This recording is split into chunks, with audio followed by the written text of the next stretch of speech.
Hey, everybody. Welcome to another episode of the Grossman Files. Hey, we got a great one for you today, folks. Yes. We got a great one. So what are we talking about today? Today we're talking about Brother John. Brother John. Brother John. Brother John. Brother John. Brother John. Yes. We're talking about Brother John today. Brother John. Just another one of these stable of Maury-Terry witnesses and consultants and people who are going to give him the inside scoop. Just another marginalized, drug-addicted liar. I mean, how many of these do we need to go through until we realize that Maury-Terry, the emperor wears no clothes? The dude was getting information from the spiritually sick snap suturer named Alex Verone, otherwise known as Vinny and Danny in The Ultimate Evil. He was getting information from the bank robber, Jesse Turner, who allegedly knew Mike Carr and was in the process. He was getting information from Detective Henry Chinati, who, of course, was getting his information from Veronica Lukin. He was getting his information from his mayoralty, Jim Boots Rothstein, mayor of Minnesota. Dude was everywhere in the 20th century. When he wasn't dealing with the JFK assassination in Bay of Pigs, he was worried about Ben Rose and Tippy Richardson, whoever those people were. Allegedly killed kids and buried them in Connecticut at Roy Cohn. He was getting his information. And as much as I love the guy, we got to be honest with the crowd. He was getting his information from Billy the artist. In fact, he went so far as to call Billy his most crucial eyewitness.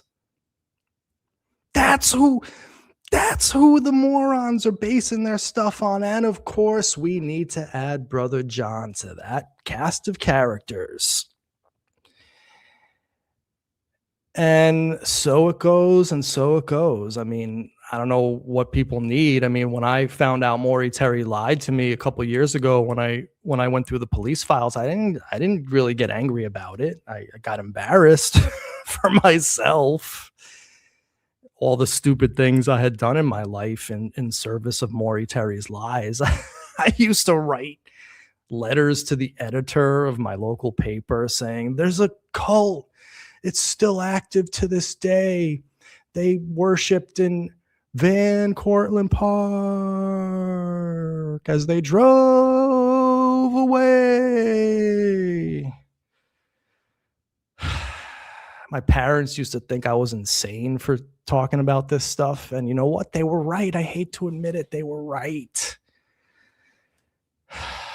But I didn't get angry when I found out that Maury lied. I inculcated it into my operating system, saw the world, adjusted my worldview accordingly, went on in life and tried to teach others of these things. But alas, it's just not to be. It's not to be. So at this point, we're just having fun with it. We're having comedy. And to that end, I actually want to invite people into the crowd today, because we're going to have a little fun. We're going to talk about Brother John. We're going to watch a video. And of course, I was going to come up with my own Brother John show. And I just put the link in the chat to if anybody wants to call in. Feel free, anybody who wants to call in. We're not going to censor you. if for some reason you want to say that I'm a member of the process, that my father was involved in the Son of Sam cover up, please call in. Well, let's break bread together. Let's reason together, shall we? But yeah, I was going to come up with my own Brother John show, but then I realized that I had come across a great video by this cat on YouTube by the name of Psych History Show. And you know, dude has like 13.7 thousand subscribers with only 22 videos. That's pretty impressive. I believe this guy actually emailed me way before his first video, asking if he could use some of my footage and saying that he had been watching. And he was a very nice guy, respectful, came at me in a very positive fashion of wanting to take information that we had brought to the public domain and interpret it and use it as they wanted to in their own productions. And I was totally open to that. So this is Psych History Show. He doesn't need any of our subscribers. I mean, dude's getting 7,000 views, 32,000 views on video. The video today that we're going to watch was his first one, 45,000 views. The mystery man connecting Jeffrey Dahmer, the Son of Sam cult, and what does that say? And the FBI. Who was John Paul Ranieri? And it's a much longer video. We're only going to watch 15 minutes of it today. I'm assuming most of my audience has not seen this, although maybe you have.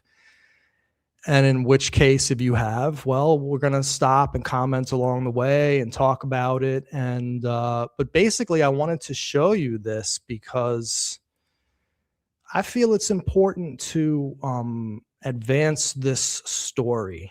And there's certain things that I am good at. But I'm also a person who knows my limitations. And I have to say that I could do a show on Brother John, but Psych History Show already did it 20,000 times better than I ever could. The guy has a good style. He edits well. He's very brutally logical, which I like. He was the OG on Brother John. So we're going to give this guy some love. I'll take a look at the chat in a second. We're gonna hopefully give him a subscribe if you're not already aware of his channel. And we're going to watch his wonderful production on Brother John together and comment on it together. But we're only going to watch the part vis-a-vis Son of Sam, because Brother John was the Zelig of true crime. The dude showed up at Stonewall. He led the charge at Stonewall, even though Jim Rothstein has another person leading the charge. But let's put that to the side. He was there, a major part of Stonewall. Dude was getting molested and raped by the serial Satanists and cult members, the doctors and lawyers of Untermeyer Park, who presumably just did this in a residential area with no screaming, nobody calling the cops, you know, burying kids at will in a public location. Okay, if you want to believe that, but I forgot what I was going with this. I just took it too far. So let's look at some of the chat. We got Maureen, we got Ray J, we got Disheuristus, we got my man Dave Moth. The gang is all here, and of course, to the 20 people watching, make yourselves known. I want to hear from newbies. We've been getting some good new people watching lately. And so Disheuristus says, what do you think of Berkowitz's depiction in Mindhunter? And the only answer I could give you, Dis, is that I never saw Mindhunter, so I have no opinion on that whatsoever. But I did see my man Psych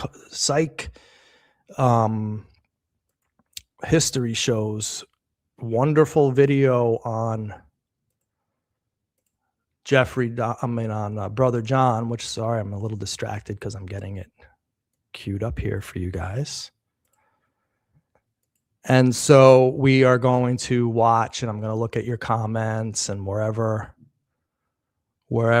I feel it's appropriate to stop and comment, I'll stop and comment, and let's just have fun. Again, I'm going to put the link in the chat for anybody who wants to watch along with me and comment along with me.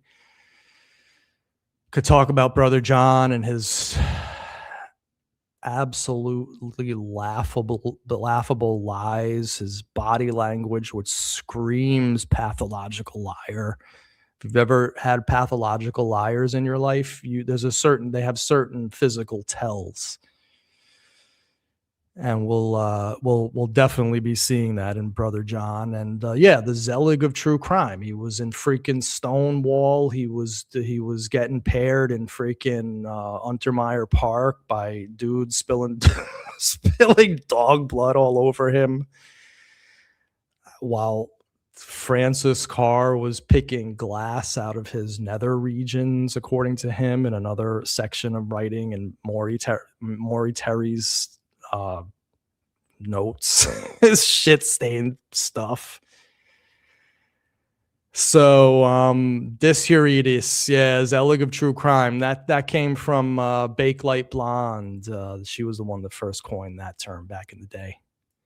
All right, so let's just get this going. Let's get this party started, because it's about 20 minutes that we're going to watch, which could take quite a while if I stop and comment. So anyway, we're just here to have fun.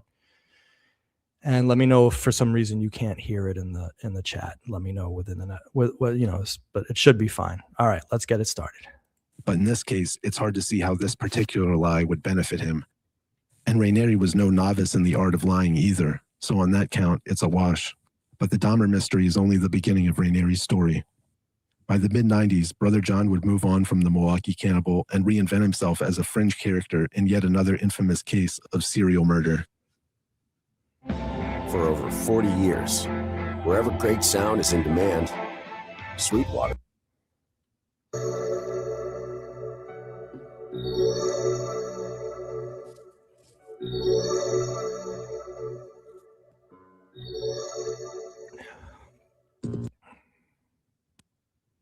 In 1987, Maury Terry would first publish The Ultimate Evil, his book on the Son of Sam case, which alleged that the series of crimes attributed to David Berkowitz had actually been perpetrated by a satanic cult conspiracy connected to Untermeyer Park and the Process Church of the Final Judgment.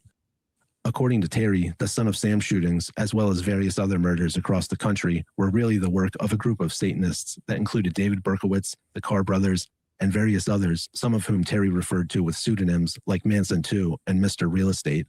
When they weren't killing random people to increase chaos for occult religious reasons, the cult would hang out in Untermeyer Park, doing rituals and sacrificing German shepherds. Terry saw clues to the conspiracy woven throughout the case materials. The police sketches that all looked like different people, the John Wheaties and Wicked King Wicker lines in the Breslin letter, and the Son of Sam name were all references to the Carr family. They lived on Wicker Street. John Carr's father was named Sam, making John and his brother Michael the sons of Sam, and Wheaties, according to Terry, was John Carr's nickname. Berkowitz was, in Terry's telling, the fall guy for the cult, guilty of some of the shootings but too scared of retaliation to identify the other shooters. By the early 90s, Terry was working on the third edition of the book, refining his theory and adding information from new informants who hadn't come forward until the second edition had already printed. Much like the reporters trying to find sources in Milwaukee's gay scene, tracking down witnesses to this alleged satanic cult turned out to be a monumental task. Terry could find some neighborhood kids who said they saw people wearing robes chanting in Untermeyer Park, but when it came to connecting the main players to each other, or to those hooded figures and dead dogs in Untermeyer Park, credible eyewitnesses were much harder to come by. You see what I'm saying? Like, this guy is just good. You know what I mean? Like, he's put this together well. He's building up his thesis, and he's giving you the facts of the case as they are in the real world as presently constituted. He's got a logical style. I'm liking what he's doing. He's editing images in well. So good for you. I mean, there's a reason why this guy's getting so many views. The central characters of the conspiracy, the Carr brothers, were dead, and Berkowitz refused to divulge any worthwhile leads, so Terry had resorted to getting information from jailhouse informants like Jesse Turner and ambiguous characters hidden behind pseudonyms like Billy the Artist. So when Brother John contacted Terry willing to go on the record, claiming to have firsthand knowledge of John Carr's involvement in a satanic cult in Yonkers, it must have seemed like the lead that could finally bring the whole case together. It's unclear how or when Raniere first got in contact with Terry, but by the time the third edition of The Ultimate Evil was released, Terry had apparently endorsed the veracity of Raniere's story and edited the book to include Raniere's claims. So what did Brother John actually say about the cult? This is a letter he wrote to Berkowitz in November of 1993. In it, Raniere says he was in the cult from 1960 to 63 directly and from 63 to 72 indirectly. He claims John Carr sponsored him into the cult and that he had seen a very young Berkowitz at the cult meetings. Raniere calls the cult Druid in Ritual and says its members had assaulted him during a ritual in 1961 and then forced him into prostitution. So you see what I'm saying? Like, he's bringing in this kind of this new information. Like, this letter was kind of a hilarious when I first read it a couple months ago. And Psych History Show did what all good researchers should do. You take the claims as made and then compare them to themselves, because as we're going to see, there were various claims made by Brother John, and then go to the known quote unquote facts, because remember, all of this is fantasy anyway. I mean, we're literally talking about Alice in Wonderland here. We're talking about Little Red Robin Hood. We're talking about Rumpelstiltskin. I mean, we're discussing a fairy tale, a sick one in which I don't understand quite why these freaking morons, MAURONS, why they want to wallow in this stuff. I mean, is your head, do you want that to be constantly thinking about child molestation? I was watching a show yesterday by some other Son of Sam researchers, and they had on this crazy conspiracy theory woman who, it's weird how they all sound alike. She sounded exactly like Chris Claw, the lunatic from Olathe, Kansas, the Berkowitz member of the fan club, the person who could never in a million years think that Berkowitz is guilty of these crimes, and actually says that she would love him and house him if he were ever to get out of prison. This lady yesterday was on the show talking with my old partner Eric about constantly talking about child molestation and trafficking, and this is my obsession, she says, and this is all I think about, and that this is what you think about all the time. Quite sick to me, quite spiritually sick. I don't think you're quite right in the head if all you think about is pedophilic stuff. I never think about that at all once in the day, except when I'm making fun of it in these in these off the cuff speeches. But yeah, so like, this guy freaking Psych History is doing a good thing here. He's putting things together in a way that I wouldn't do it this way, and I think that what he did was better than what I could do. So therefore, that's why I'm giving him this platform. Not that he needs it on my little channel, but that's why I'm giving him his due as a Son of Sam researcher. And he was very respectful to me. I remember that. So, you know, it goes a long way to be nice to people. You should just be nice to people. If someone does you wrong, well, that's another issue, but just be nice. I mean, you know, and things happen, and this is the good interchange of information. So he's using information that came partly from me. He's coming up with his own stuff, synthesizing it together, doing a good job. All right, let's carry on. So he's talking here, just to bring you back into his video. He's talking about the claims made in this November 1993 letter from John Paul Raniere to David Berkowitz, talking about how he was in the Druidistic coven Untermeyer Park, and they were sodomizing him and forcing him into prostitution. The letter says that he saw Berkowitz at one of these meetings when Berkowitz was a child. I mean, this is what we're dealing with. Again, Rumpelstiltskin and and Little Red Robin Hood. All right. He says John Carr told him about multiple assassins and that the Carr brothers had been, quote, programmed to self-destruct if they remembered too much. He tells Berkowitz that he tried to expose the cult in 1971 or 72, after which he was set up and left for dead, and that he believes he knows the identity of the stalking cat man from the police sketch. Notably, Ranieri says most of his memories from these years are missing, and he is only now, in 1993, beginning to remember that period of his life, but he thinks talking to Berkowitz can help jog his memory. And just like his Dahmer stories that became more elaborate over time, Brother John's testimony about his years in the cult would grow much more detailed by the time Terry released the third edition of The Ultimate Evil in 1999. In the book version, Ranieri wasn't the only one the cult had assaulted and forced into prostitution. Now he was saying that 3 other youths were attacked alongside him during the same ritual, and that he'd been just one member of a group of teen boys who the cult had coerced into prostitution.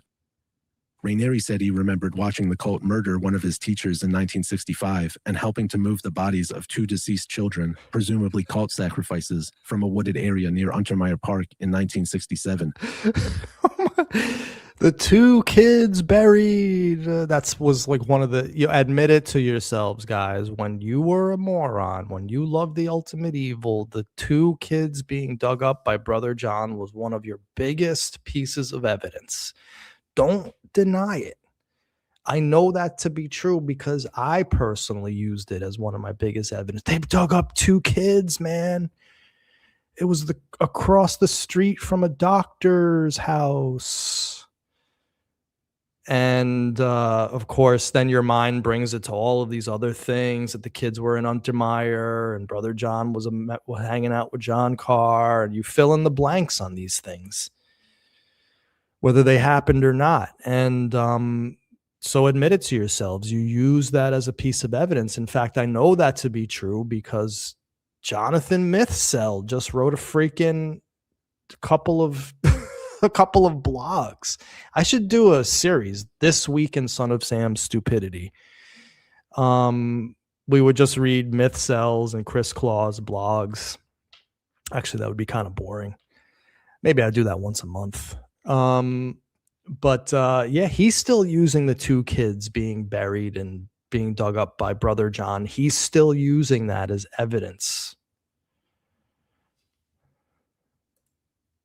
In this version of the story, Ranieri had one final meeting with John Carr in 1972, during which Carr informed him that new leadership, the Process Church, had taken over the cult and was demanding more sacrifices, prompting Brother John to flee New York a few months later.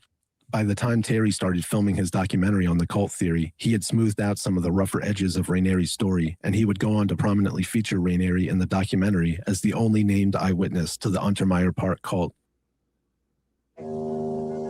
The threat was very real. Look at this guy, this former liar. cult member who Take out calls the time himself box. Brother The way he John says that Paul. is so lying. He considers himself one of the lucky ones. He escaped from the cult. The only way that you could get out of this thing was either they killed you off, you killed yourself off, which would have suicide. That was the only way to get carried out in a pine box. John Paul Saw his face the way he said that. Look at it. Look at his face when he says he carried away in a pine box. The dude is screaming, his body language. Do you believe me? Like I'm saying, do you believe this? The way to get carried out in a pine box. The way his eyes move, looking for approval. That dude was making that up. Even when I was a moron, I used to watch that and be like, yo, that dude is lying.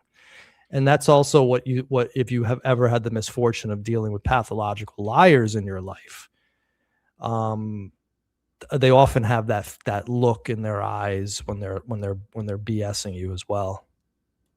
John Paul says he was first recruited into the cult by none other than John Carr, a former high school classmate. John talked very specifically about a pyramid, okay?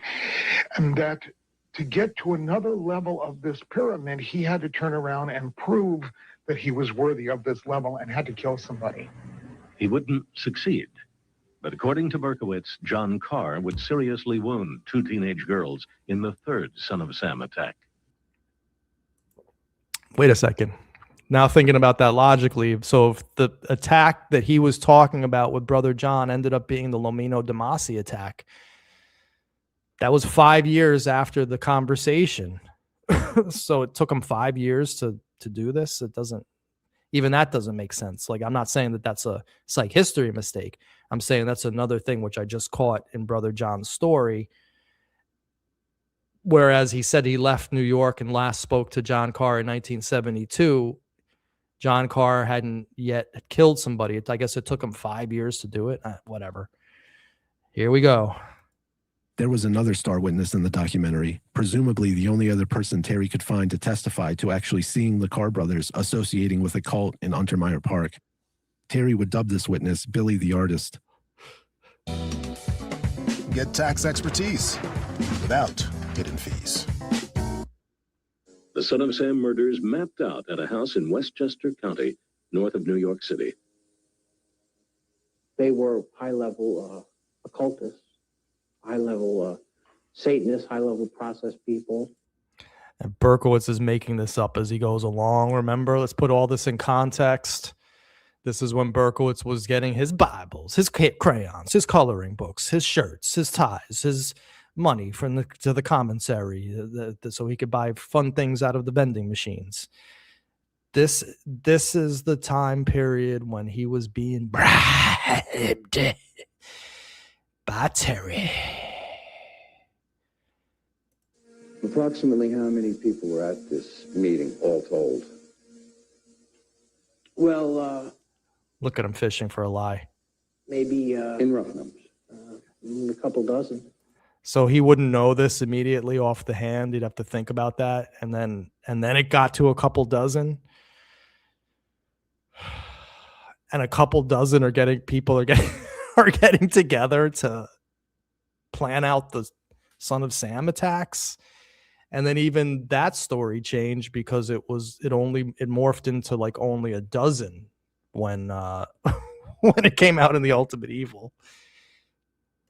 The owner of that house, Berkowitz says, was one of the cult leaders, the man he now identifies in this sketch. This individual's house.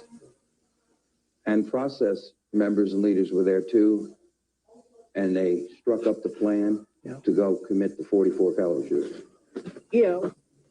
The sketch Berkowitz identified was drawn by this man, known as the Artist, who also came to Untermeyer Park in the summer of 1976. He left when talk of ritual and sacrifices became too frightening. 20 years later, police contacted the Artist and took him on a secret journey. Detectives had quietly begun reinvestigating the Son of Sam case. The police took me to a wake, and I went in, and made sure if it was him or not. And to me, it was him. More corroboration comes from the Artist, who sketched several people during cult meetings in Untermeyer Park. A guy named Ken. He had a voice like this. Do you know who that individual is? It's Ken.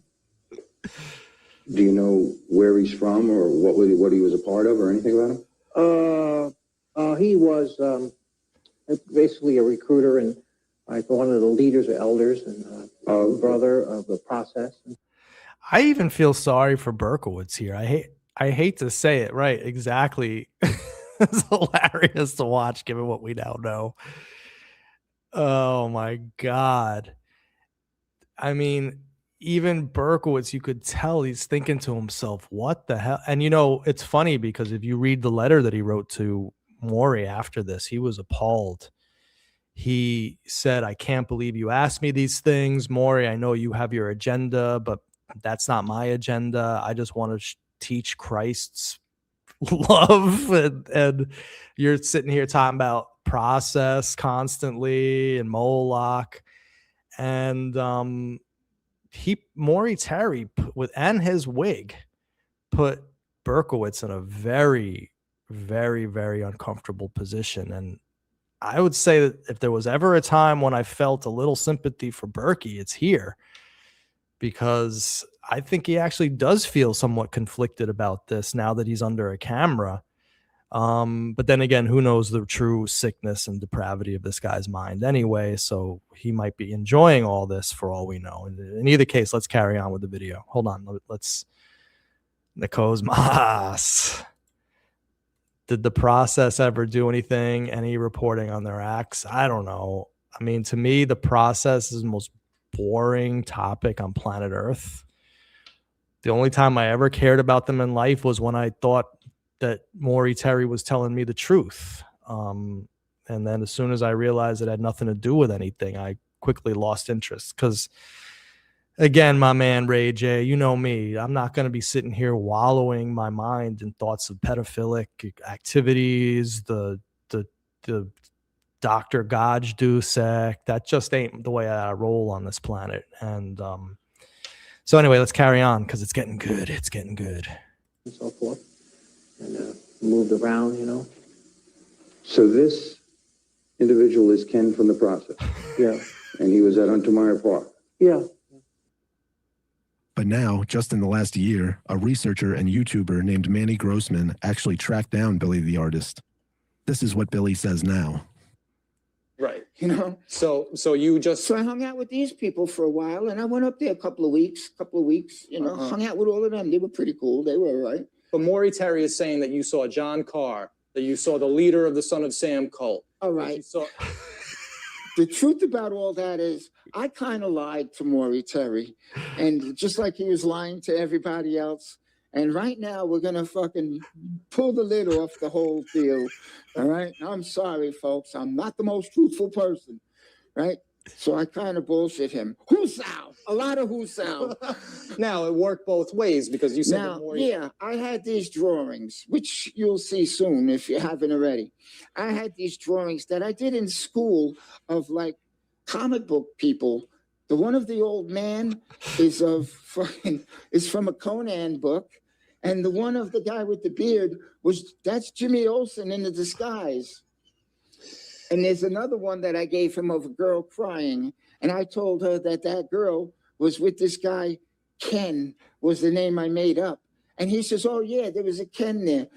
He says, do you know where he was from? I says, I think he was from Britain because he kind of talked like this. He goes, well, actually, he's from Australia. So it fit. You know, I'm like, holy shit, my bullshit is working. Meanwhile, he was bullshitting me. A lot of whoosao going on. Right. So, Berkowitz was pointing to cartoon drawings of a Conan the Barbarian character named Gimmelishby and Superman's sidekick, Jimmy Olsen, in a disguise, and going, oh yeah, I remember that guy from the cult too. But that doesn't necessarily mean Brother John was lying about his cult involvement, right? Let's go back to the letter. Rainieri says he was active in the cult from 1960 to 63 after being sponsored into it by John Carr. Rainieri was born in 1945. John Carr was born in 47, meaning in Rainieri's telling, a 13-year-old John Carr had sponsored a 15-year-old Rainieri into the cult. Berkowitz was born in 53, so that means he was a child, somewhere between 7 and 10 years old, during Brother John's years of direct involvement in the cult, when he could have seen Berkowitz at the meetings. Rainieri says the cult introduced him to drugs, but elsewhere he told interviewers that he was first given drugs by a doctor or by the mafia, depending on the telling. He seems to imply that these are recovered memories that he only recently became aware of. I have to stop it here. First of all, I want to acknowledge Brendan, what's going on. But this guy is brutal. Psych history show. Look at all the logic he's throwing on you.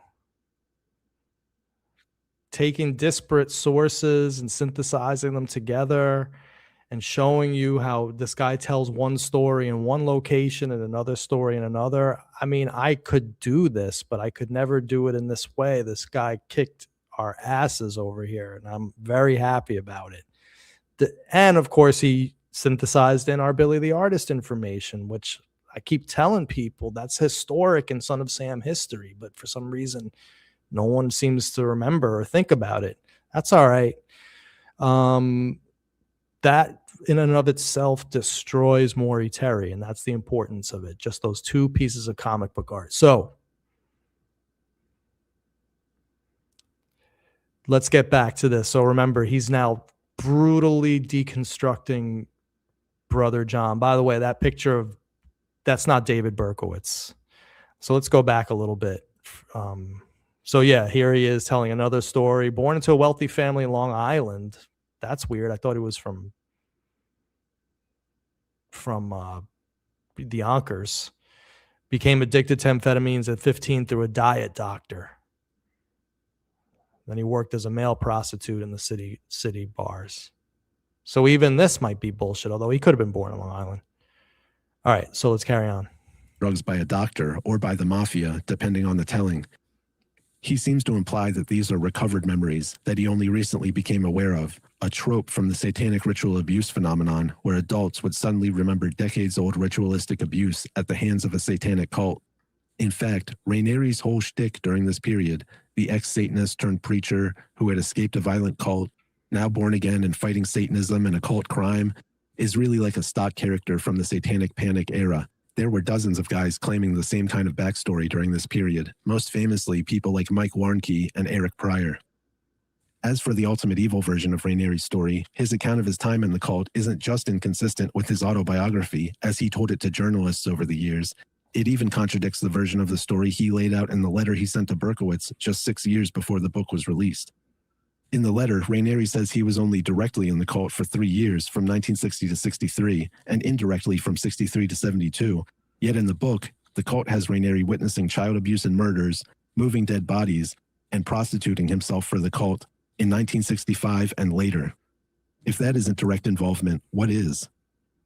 In the book, Rainieri blames the cult for coercing him into prostitution, yet he told multiple other journalists that he'd been forced into prostitution by the mafia or to support his drug habit.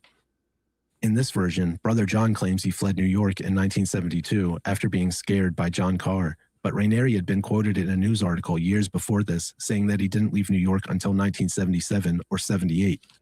And just on a logical level, in this version, Rainieri is so scared of potential violence from the cult that he flees New York, yet in the same story, Rainieri had already seen the cult abuse and sacrifice children and murder adults right in front of him many years earlier.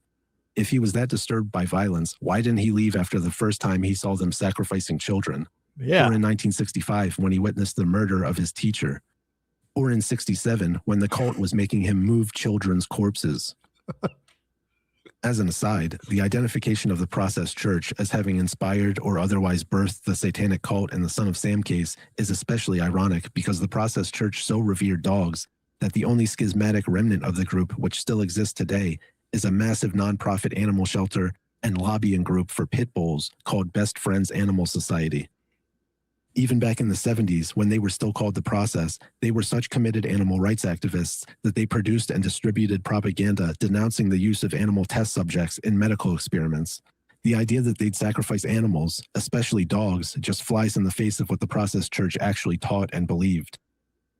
The Process was not some Eye of Newt, Toe of Frog style occult group. They were an offshoot of Scientology that incorporated elements of Gnosticism and Christian mysticism and end times prophecy. How did Terry even settle on the Process Church as the culprit anyway? I raised the subject of the dead German shepherds with Larry Siegel while visiting his home in mid-December. Larry, 27, was a well-informed researcher and professional writer. He'd offered to spend some time checking into the occult and was ready with an opinion. You've heard of the Process, right? Well, the Process kept German shepherds. The Process? I've only heard a little about them, but we want someone who killed German shepherds, not kept them. You've got to remember that cults split up and changed their names. I did a show about this, about how a couple of years ago, about how Maury Terry first named The Way, and then there was the Cosmic. There was some other cult that he called the Cosmic Police, I think they were called. He had freaking one of the members of The Way hanging out in a in a diner while Wheat Carr was there, and they were all speaking in codes about doing Son of Sam. I mean. And so the Process was actually the third cult that was blamed on that Maury Terry used, when in reality it was just the cult that was invented in Berkowitz's mind called the Wicker Street Gang and the Carr Gang. But I've done shows on that too as well. But yeah, Larry Siegel, this guy Larry Siegel, a 29-year-old guy, he's the one responsible for all this crap that people are still arguing about with me today in the year 2026. They're as varied as other religions. They worship one deity, but they do it under different names and practices. Like the Great Schism in the Catholic Church, or like the dozens of Protestant sects that started really when Martin Luther nailed his complaints to that door. Yeah, I'm sure that yes, Larry responded. That's the basic idea. They keep what they like, discard what they don't like, and sometimes adapt a practice that's just the opposite of the parent groups. Yeah, I'm sure Following Larry's reasoning, I asked if we might be looking for a process splinter group that, instead of keeping dogs, was killing them as an act of defiance or a sign of independence. That can make sense, Larry agreed. These Satan cults are religions too. Perverse and sick, but still religions. Yeah, I'm sure that conversation happened exactly like that. So basically, this one guy told Maury Terry about the Process Church owning dogs, and Terry went, okay, but what if instead of owning dogs, they were actually killing the dogs? The old switcheroo. That's literally it. That was the impetus for Maury Terry identifying the Process Church as the group that had spawned the Son of Sam murder cult, according to Terry himself. You can't deny the logic of this. Very well put, Psych History Show. The whole thing was resting on an inverted conversation. Now that I'm thinking about it, from what you just said, Maury Terry inverting what some 29-year-old dude said in 1979 about a group and their relationship with dogs. For some reason, what do dogs have to do with Son of? Well, that's very stupid for me to say. What do dogs? But anyway, dogs have a lot to do with Son of Sam, but not in the German Shepherd killing type of. Actually, no, that's not true either. We have the Netto family. You know what I'm trying to say. This whole thing with the process and dogs and 85 German Shepherds skinned. I mean, again, another fantasy. Like, why do you want to live in this world where people are killing dogs all the time? Like, is that really where you want to be putting your mental energy? Excuse me. Is Larry still alive? Does he actually still exist? According to Omega, commenter in the Son of Sam world, who I like, I think he's tracked down Larry Siegel somehow, or confirmed that the guy actually existed. But Larry Siegel is still someone who's unripe, unpicked, I should say, ripe and unpicked in the Son of Sam world. I never cared enough to really go find him. I don't need him to disprove the Maury Terry story, but since we've already done it 6 ways to Sunday, but Larry Siegel, yeah, that's not for me to worry about. And all right, so let's carry on. To this day, Berkowitz still plays coy when he's asked about his supposed accomplices. Did you do all these crimes alone? Well, I felt that there were demons with me, but I'll have to save that for another time. But you're the sole person who pulled the trigger, correct?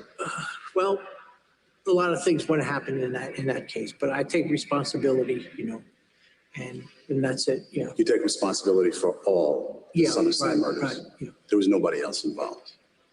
Let's just put it this way, they were demons. You wouldn't think Mr. Born-Again Christian would still be covering for the murderous satanic cult that used him as a patsy, but you'd be wrong. Today, Berkowitz tells interviewers that the name Son of Sam actually meant Son of Sam Hain, after the demon he was supposedly communicating with before his arrest.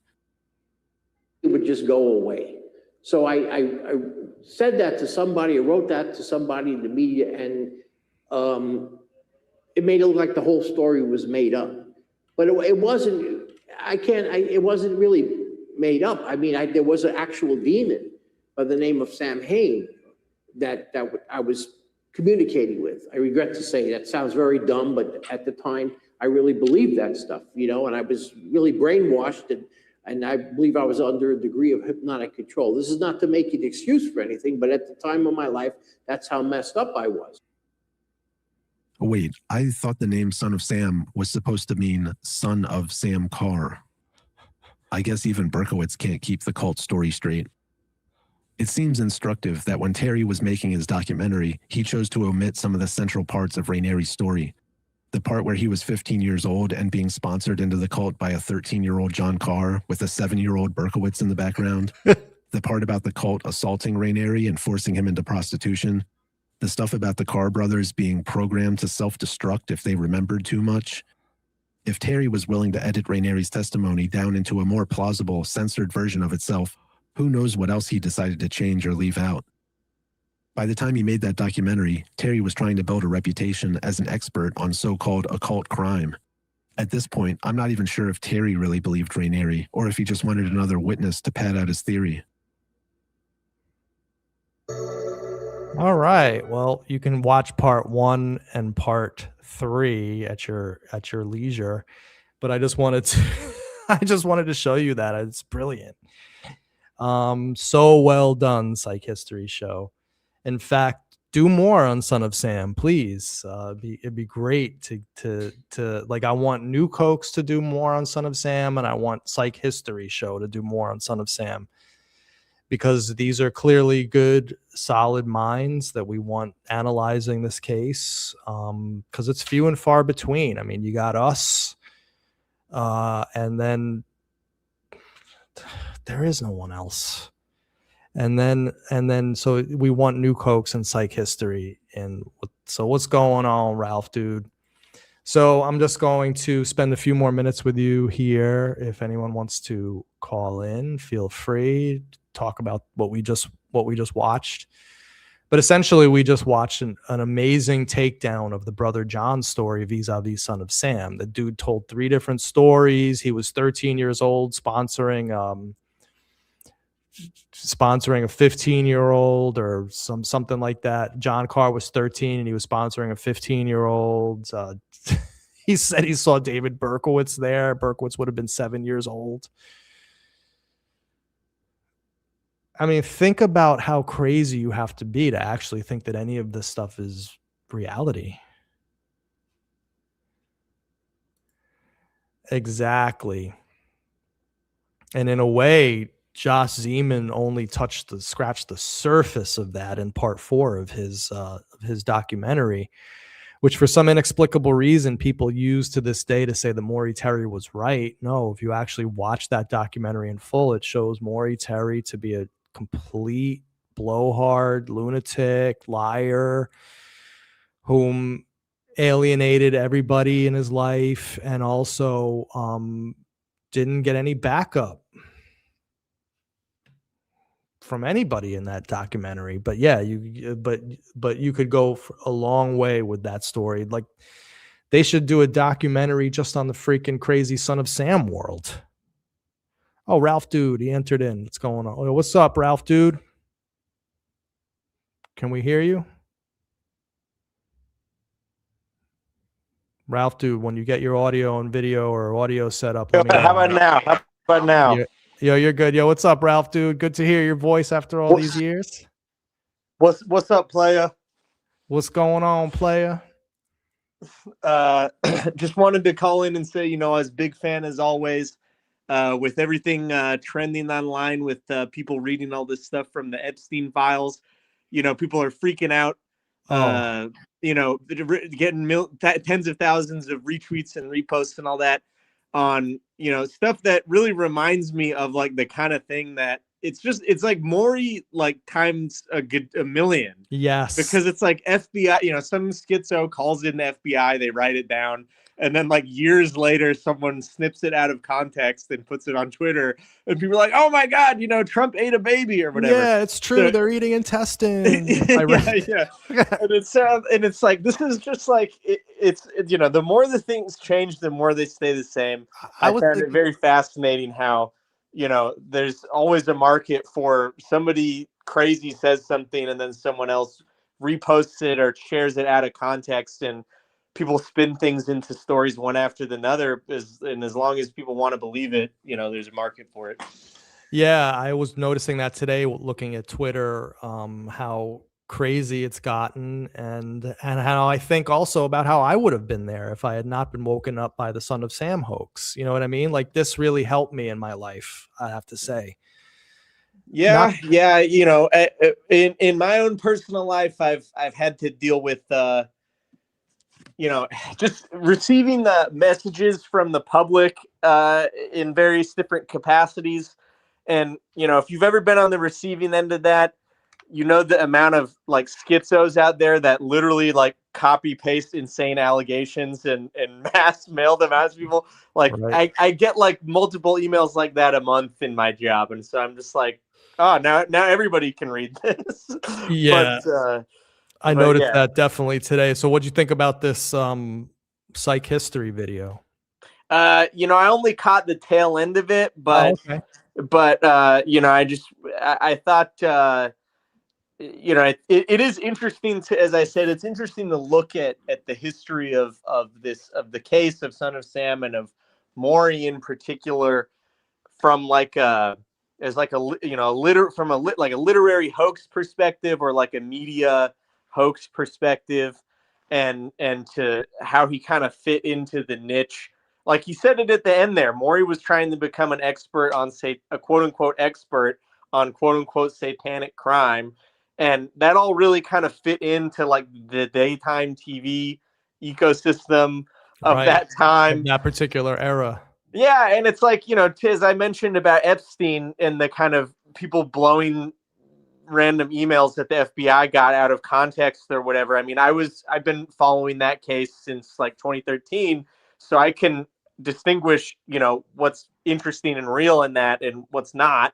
But you know, it is it's like, how many people are just doing what Maury does now as influencers on countless different topics, you know, but Epstein's a big one, a great example, but there's, you know, or whatever, all these people with these conspiracy theories about Charlie Kirk getting murdered or whatever. It's like, there's, you know, Maury was the template, but there's a lot of Maurys out there now. Exactly. The social media is a perfect ecosystem for Maury types to thrive in and be rewarded for Maury type behavior. You know, I can't do your, you know, guy who would send them 1,500 feet that way when he meant 1,500 feet the other way. But there's a lot of people sending you 1,500 feet that way instead when you're supposed to go 1,500 feet the other way about many different topics. So I agree wholeheartedly, and definitely couldn't have said it better.